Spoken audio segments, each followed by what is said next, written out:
Okay, today we're going to do the same thing we did yesterday, which is factoring first and then solving. And the difference between today and yesterday is that today you have that number in the front. So I don't know if you remember how to factor with a number in the front. What's the first thing you do? GCF, yes. And this one does have one.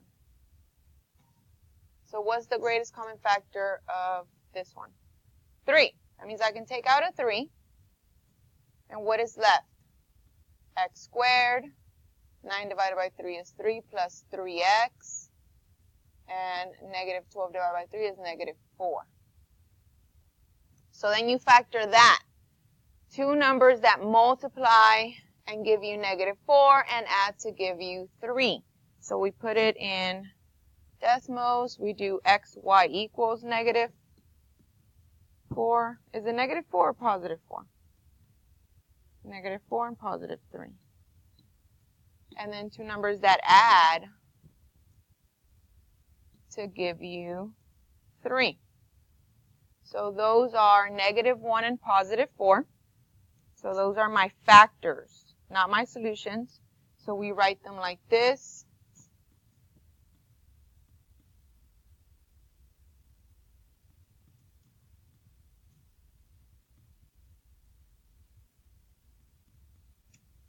Okay, and then we find the solutions of them by putting these two equal to 0 and solving. So x minus 1 equals 0, we're going to solve. And x plus 4 equals to 0, and we're going to solve. So again, you just move this over, change the sign. So I have x equals positive 1. And move this over, change the sign. We have x equals negative 4. Okay? So these are my factors, and these are my solutions.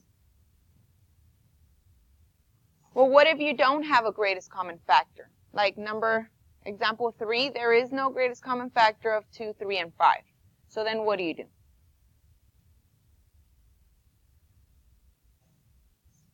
You multiply the first number and the last number.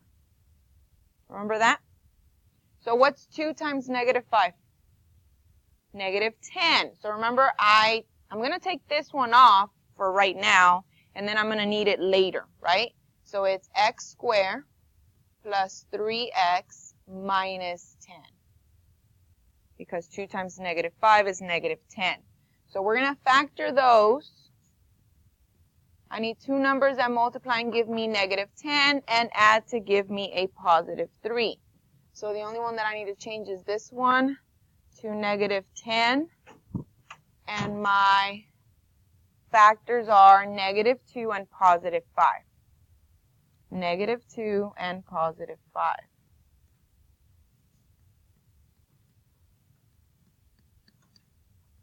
But am I done?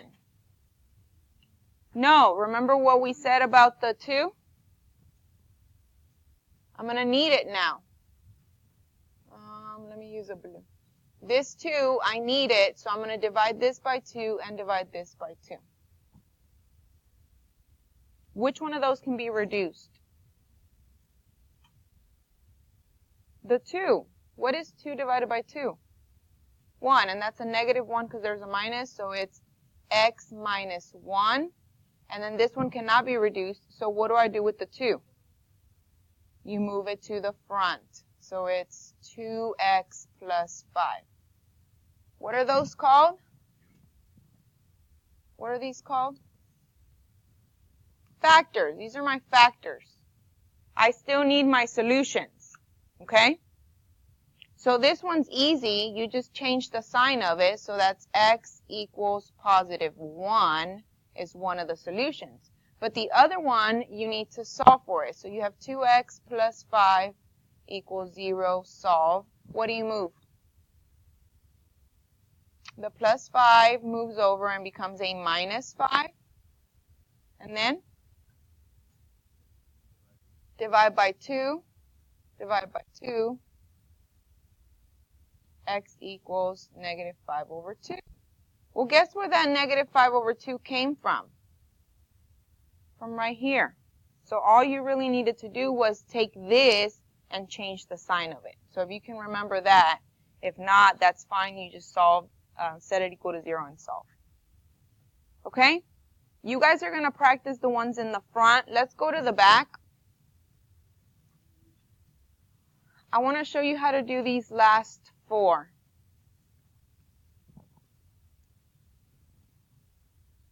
Okay, these are the same, and I'm going to tell you why. Because if you look on the right side, there's not a 0. So what you're going to have to do with all of these is move everything to the left side before you factor. So this one is going to have to move over, change the sign. So you have 3x squared plus 7x plus 2 equals 0.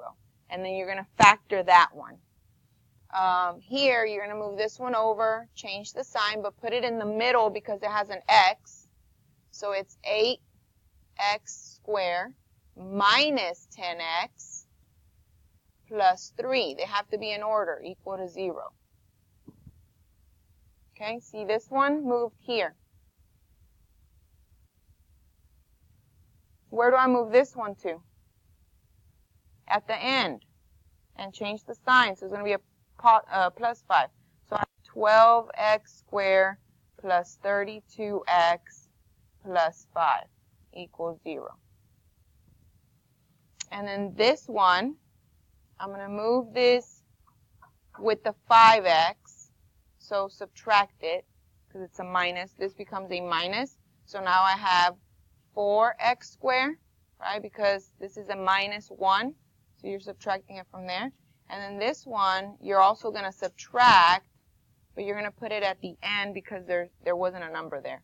So you have plus 7x minus 2 equals 0. And then you factor it like that.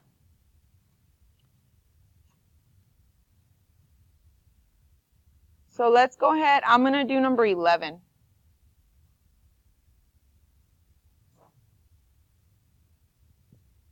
Is there a greatest common factor of 12, 32, and 5?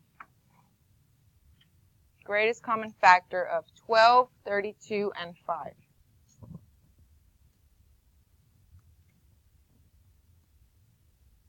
Greatest common factor of 12, 32, 5. No, and I'm going to tell you why. Because the only thing that can divide by 5 is 5. And the other two cannot divide by 5. So you should have known that it's a no. But I just typed it in there just so you can see it.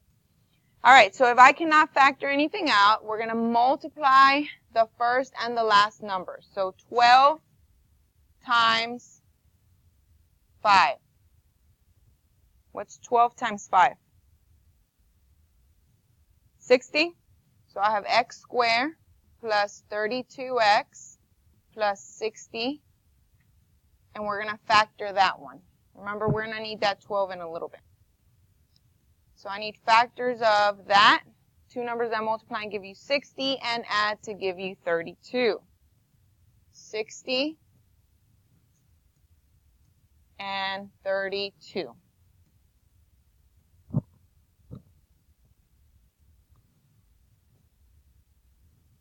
Two and 30. 2 times 30 is 60, and 2 plus 30 is 32.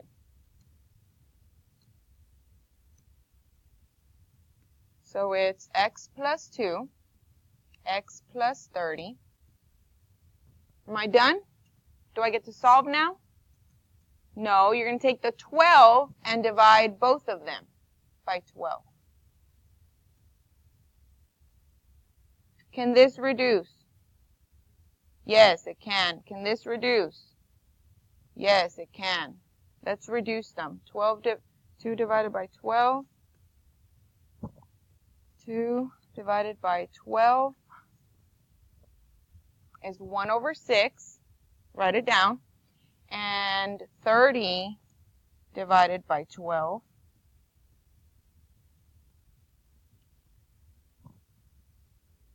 is 5 over 2. Write that down. So I have 1, 6, and 5 over 2. plus 1/6 and x plus 5/2. What do I do with the bottom numbers?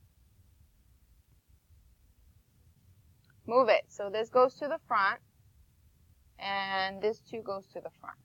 So I have 6x plus 1, and I have 2x plus 5. Am I done? No. These are my factors. So now I need the solutions. So I'm going to do it right here. 6x plus 1 equals 0. Solve, and 2x plus 5 equals 0. Solve.